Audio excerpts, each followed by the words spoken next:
এ ভাই সাইড দেন ভাই, এ ভাই সাইড দেন। ভাই ওকে ভাই, আপনি সাইডই তো দেন না। ওকে, খালি খালি পড়ে যাচ্ছেন কে ভাই? ওই দেন, খালি খালি পড়ে যাচ্ছেন ভাই। আমি সাইকেল নিয়ে চলে গেলাম ভাই, আপনি থাকেন, আপনি আপনার কাজ করেন। ওকে ওকে ভাই, আপনি আমার ধরতেছেন কে ভাই? কি হলো? আমার চিনিস আমি কিটা চিনিস? কে ভাই? কি ভাই কেছে ভাই? এই এলাকার বড় দান ভাই, সাইকেলটা নাম দিছি ভাই, নাম দিছি কুত্তার বাচ্চা। আমি রাস্তার সামনে রয়েছি, তুই আমাকে এরকম ভাই করলেই ভাই। আপনি আমার সাইকেলে তো নামতে দেন ভাই, আমার সাইকেল আপনি ফেলান না ভাই। তা আমি সাইকেল ওরে ভাই, ভাই সাইকেল তো ফেলান না ভাই, ভাই ভাই ফেলান না ভাই। আমি জানিস এই এই ভাই আপনি আমার ছাড়েন ভাই।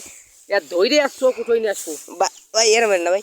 এই গ্রামের সবচেয়ে বড় সিনিয়র নেতার ছেলে। আমি রাস্তার সামনে ভাই আপনার গালে দিয়ে মদের গন্ধ করছে ভাই। বন্ধু ভাই কাহিনী কি? আমি মদ খাবো? আমি বড় সিনিয়র, বড় নেতার ছেলেই বান্দির বাচ্চা ভাই। ভাই আপনি আমার বাইরে না ভাই, মারতেছেন কে? ব্যক্তিগত এই ব্যাপার, বড় নেতার ছেলে আমি যা খাই ফিরে ভাই। আপনি কি গন্ধে ভাই?